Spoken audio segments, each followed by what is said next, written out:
So what's going on guys, Kids here and welcome back to a brand new video. For today I will show you the new insane Jayber build that can solo hard bosses in under 60 seconds in the first Descendant.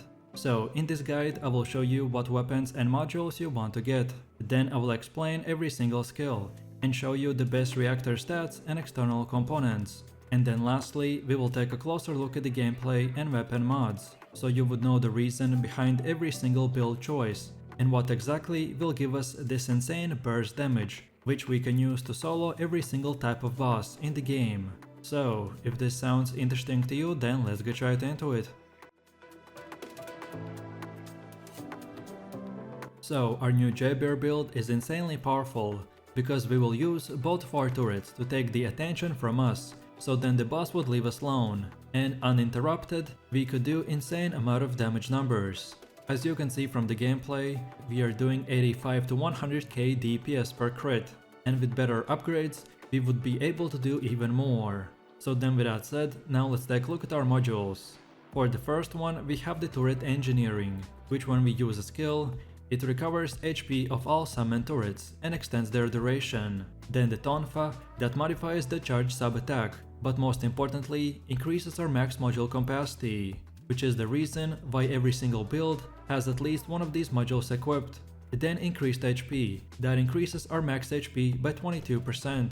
Then energy collection, that increases our mana recovery by 14%.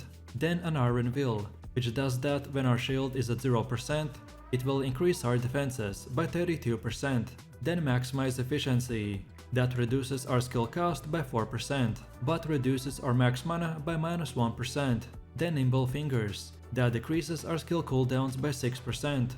Then HP amplification, that increases our max HP by 23%, but decreases our max shields by -9%. Then medical support, that increases our HP heal by 8%. And finally increased def, that increases our defenses by 16%.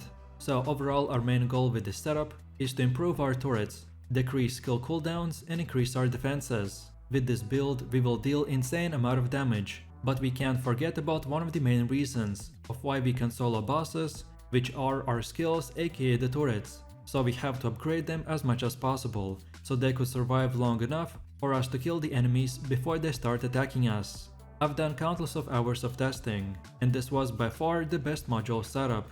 Then next up, let's take a look at the weapons and weapon mods that we should use. So for our weapon loadout, the first one is the Eternal Willpower. This is not an ultimate weapon, so we won't get any unique effects, but because of our mods, we will do crazy amount of damage. And you can get it by farming the Agna Desert Zone, the Commanding Ground Battlefield mission, or the Red Sphere mission. The Eternal Willpower is a rare assault rifle that you can only get through the random drops from these areas. And then when you get it, for mods, we wanna go with the Rifling Reinforcement, that increases our ADK by 12%. Then action and reaction, that increases ADK by 15%, but as well increases our recoil by 5%. Then better insight, which increases our critical hit rate by 8%. Then concentration priority, that increases our critical hit damage by 8% and reduces reload time modifier by -8%. Then better concentration, which increases our critical hit damage by 9%. Then fire rate up, that increases our fire rate by 6%. And finally the electric enhancement, that adds electric ADK equal to 8% of our weapon's ADK. As you can see, because of our setup, we can do 500,000 DPS. So our setup, like for most players, is focused on ADK, crit damage and crit rate increase as much as humanly possible. Then for our second weapon, we wanna use the Nazestra's Devotion, which when you hit enemy weak points, it will apply a unique ability called the Devotion Mark, that reduces the enemy's defenses by 30% for 3 seconds. This weapon is very overpowered to just one-shot trash enemies, or to use them on boss weak spots. This ultimate weapon will require for you to reach Mastery rank level 1 before you can craft it with the Magister's Anus in Albion. To craft this weapon, you will need one Nazestra's Devotion, Polymere Synxium, then one Synthetic Fiber, then one Nano and one Blueprint, which all of them you can farm in the Vespers, Timberfall and in the Ancient Giant Tree mission. And then when you get the weapon, we wanna use mods like the Action and Reaction that increases our ADK by 15%. and reduces recoil by 5%. Then Bullet Rain, that increases our fire rate by 8% and ADK by 1%. Then Rifling Reinforcement, that increases our ADK by 12%.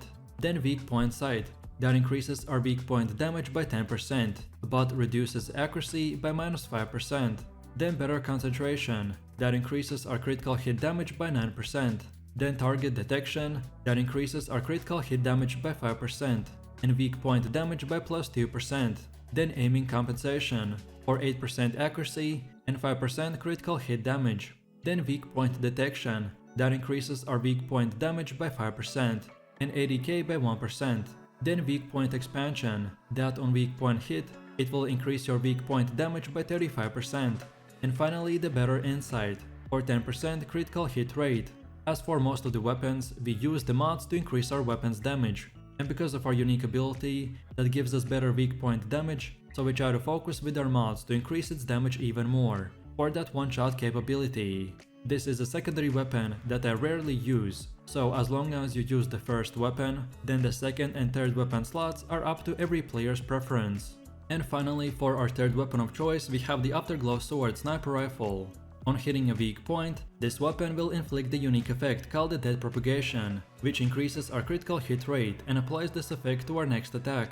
We mainly want to use the sniper for long range fights, and then the way you get it is by collecting all the items, reaching Mastery 15 and researching it for 100,000 gold by talking to the Aeneas at Albion. You can get the Afterglow Sword Blueprint, Nanotube Blueprint, and Polymer Synxium by farming the Intercept Battle on Hard mode. And for the last Afterglow Sword Synthetic Fiber Blueprint, you can get it from the Vespers on the Kingston Hard mode. And then when you have it, we wanna use mods like the Weak Point Sight, that increases our weak point damage by 10%, but decreases accuracy by -5%. Then Better Insight, which increases firearm critical hit rate by 10%.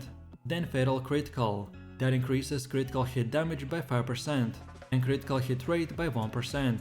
Then Strengthened First Shot, that after you reload, your first shot gets 100% ADK increase. Then Action and Reaction, that increases explosive ADK by 15% and recoil by 5%.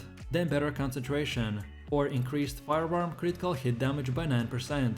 And finally the Focus on Fire, that increases fire skill power by 19% and decreases skill cooldown by -6%.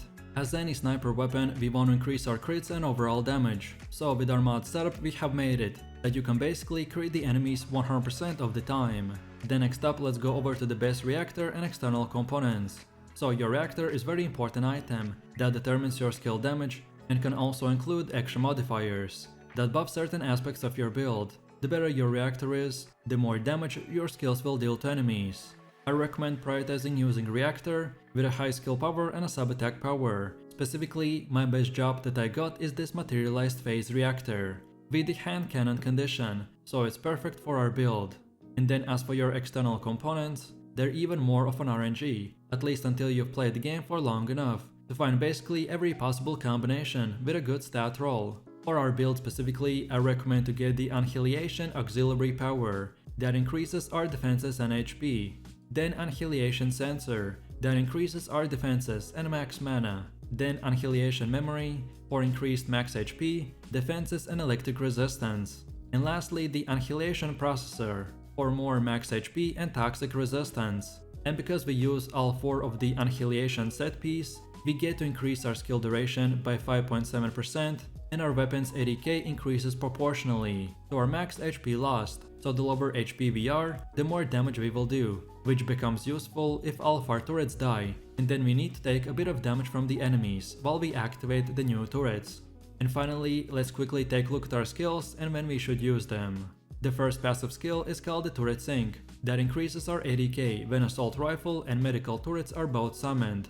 Then our first active skill is the Assault Turret, that summons an Assault Turret to attack the enemy. Then the second one is Medical Turret, that summons a Medical Turret to heal allies and distract enemies. Then Multipurpose Gun, that changes your gun to a multipurpose one. If hit by a multipurpose gun, then the turret enters an enhanced state.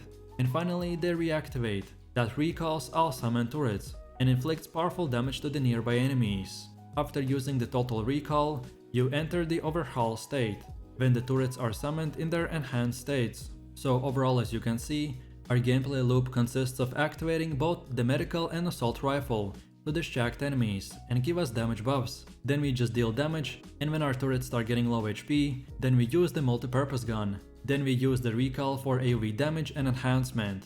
Then we summon turrets back and rinse and repeat. By summoning both turrets, we distract enemies. Then by using a multi-purpose gun, we enhance them and extend the duration.